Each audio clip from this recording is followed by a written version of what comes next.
Lost Ark might be the most anticipated MMO to come to the West at this very moment. We've been waiting for this game since about 2014, and from day one, it's looked extremely good. We're talking about what is essentially the Diablo that we should have gotten free, but also it's an MMO. It's a Korean-made isometric camera action RPG, that hack and slash style of combat, with both PvE and PvP ready to go. Fully realized with some simple but genius gameplay systems and endgame content filling it out too. Also, it's already had massive updates with new classes and changes, multiple times in fact, and well, if Lost Ark comes to the West, it's like we'd be getting this giant, fleshed out MMORPG with multiple expansions of content all on day one. Problem is, we've kind of been waiting for it to come to the West for years. Before we get into that, let me just show you the gameplay so you know what it's like. It's flashy, it's solid, there's that satisfying Diablo style, but with some extra weight behind the hits too. The animations, as you can see from these class trailers, are nuts. The combos you can pull off look ridiculous for every class. And there's currently 6 classes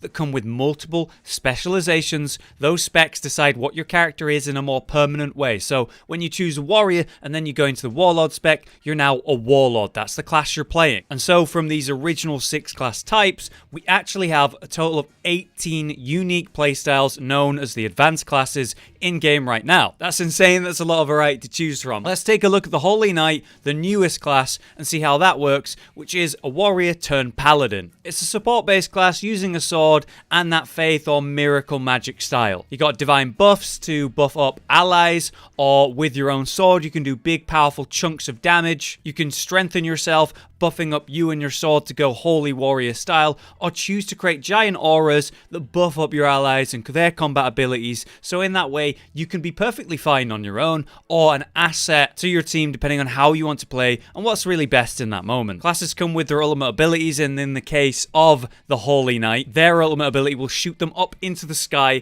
to be filled with like holy light, looking like some sort of angel that's going to drop back down from the sky, smashing down, creating this giant earthquake of light, and it looks nuts. A damage dealing support is the best kind of support in my opinion. The class that came before that was the assassin. I don't feel like I need to say much, just look at the gameplay. Whether you're an assassin, blade, or demonic, these animations are ridiculous. You're super agile, and when you're demonic, you've got like saw-like weapons to cleave through massive packs of enemies, or the demonic spirit for greater, heavier hits, coming in with big explosive effects from the spells. And when you max out your demonic resources via attacking, you get a new set of abilities that just hype up everything you're normally using for bigger and even more demonic attacks. Or if you choose to go with the blade spec, you're much more agile but more kind of single target focused. Using either daggers or a longsword with their separate stances, you're able to have greater range with that sword and heavy hits, or much faster hits with those daggers as you'd expect. And as you're attacking in this spec, you're going to fill up orbs, which you have a maximum of 3, using these orbs to buff up your movement speed, or your raw damage, or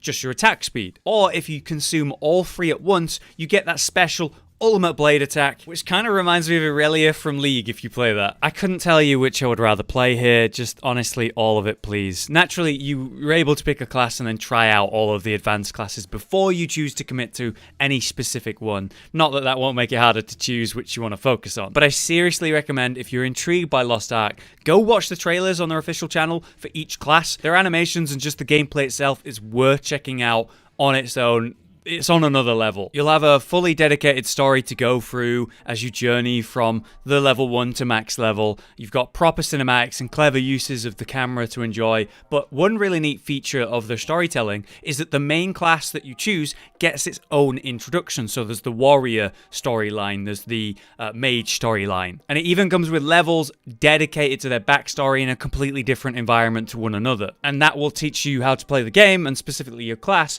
and it'll let you choose each advanced class as well and really try them out. It'll show you how your character starts out in the world before you really get going. Instead of, let's say, that vague text or just references that you get to actually experience where they came from before you get started, which I really appreciate. It's a clever way to do a tutorial. And after that class story is done, you get to go out into the proper world and start questing. Solo or group, whatever, it's totally fine. But very interestingly, the majority of the XP comes from quests. Killing mobs doesn't even reward that much XP. main quests and then to a lesser degree side quests will be your go-to for XP. I found that kind of unusual compared to your average Eastern MMO, where apparently they just love to kill packs of mobs for, 600 hours, which is a nice change of pace there anyway. Plus, you've got dungeons to defeat with different difficulty modes right from the start. In a very convenient way, you're able to, well, there's no holy trinity basically, so you don't need a tank, a healer, and a DPS before you can go. Any party can just go do dungeons, you just need the people. For PvP, you've got the Colosseum, you can head there for 1v1 duels, 3v3 arenas, or a madhouse of a free-for-all battle. 5 minutes of fighting in each mode, the winner is always the player or even the team with the most takedowns. So if you do go down, you will just respawn shortly after, which is pretty standard, but the outplay potential in a game with this much mobility and the insane combos and attacks, from the gameplay I've watched, it looks incredible. Next, let me list some of the gameplay systems that you're going to find at max level, or even on the journey to max, like the Infinity Tower. It's like this special solo challenge where you're attempting to climb a level by level tower, barred by an insane amount of enemies. Each floor will throw a new challenge at you, getting harder as you climb each level. You're going to be denied of any potions, and since you're on your own, it's entirely on you to overcome it, which kind of reminds me of the Mage Tower in World of Warcraft, but times 100. Or 50, I suppose, because there's 50 levels to get through. Not quite so infinite as its name, but with a reward after you defeat each and every floor. You'll have packs of mobs to fight, or mini-bosses, or even fully dedicated bosses that you have to take down, so your micro gameplay will be challenged to its maximum. That sounds really good. And yeah, I really miss the Mage Tower in WoW. If you do die in this tower, or fail a level, you will be able to start again at the level you previously reached. So you don't have to start from level 1 after you just died on level 43, you can go straight back to 43 in that example. There's also world events called Chaos Gates. At random, these gates open up around the world, and if you choose to enter, you'll find a single room dungeon with big packs of enemies to clear out, and you'll have specific set tasks to complete to try close that gate, preventing the monsters from coming through. When you make enough progress, the world boss is going to spawn for you to fight and kill, all set within a 15-minute time limit. No, this isn't like the tower, it's not soloable at all. Apparently, they're not a walk in the park, certainly not for fresh players like most of us when it eventually comes to the West. But it's definitely going to emphasize the fact that this game's an MMO when one of these gates opens and everyone starts blasting over to it. The game does have a set character creator as well because, well, it wouldn't be an Eastern MMO if it didn't have one. It's nice and in-depth as you'd expect, and these things, these character creators, they seem a major selling point for games in general these days. So always good to have a good one. On top of all that, you've got their take on professions called life skills or talents. So as you're mining, fishing, crafting, whatever, you get better at it, right?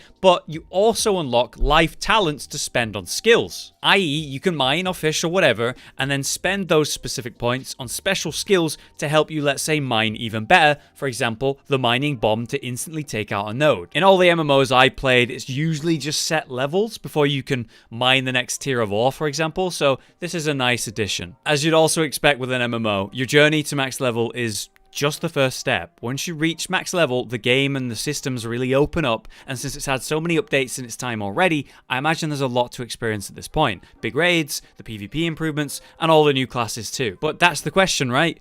When is this ridiculous game coming to the West? And, well, this is unfortunately a question that's been asked for years. It's kind of a meme at this point. Every video I've watched about this game in the last while, there's always comments going back years asking that question. Even people of hours ago still asking it. Kind of reminds me of Cube World in that way. I'm happy to say that the CEO of Smilegate expressed interest last year in an interview about bringing their games, including Lost Ark, to other developed countries, i.e.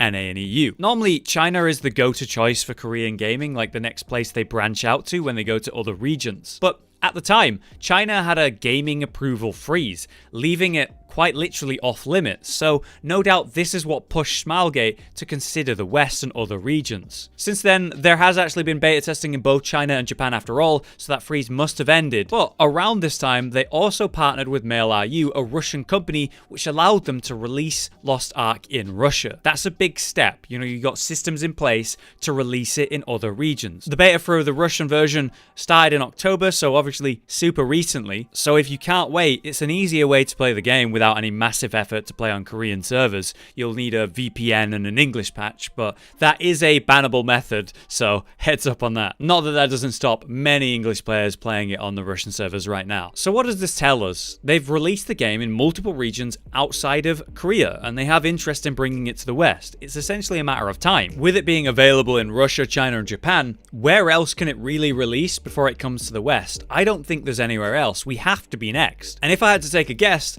I think we'll see announcements for it next year. At least I hope so. What do you think about Lost Ark anyway? Are you hyped AF for this game and have been for years? Maybe you're one of the players who's been playing on the original Korean version, or even, let's say, the English patch or the Russian version. What do you think of the game? Or maybe you just didn't know about it before. You're welcome, by the way. And I was actually in the same boat very recently. But now, I can't wait for it. For now, though, that has been my look at Lost Ark, and I hope it was useful or interesting. I've been Hollow. You've been you, and I'll see you next time.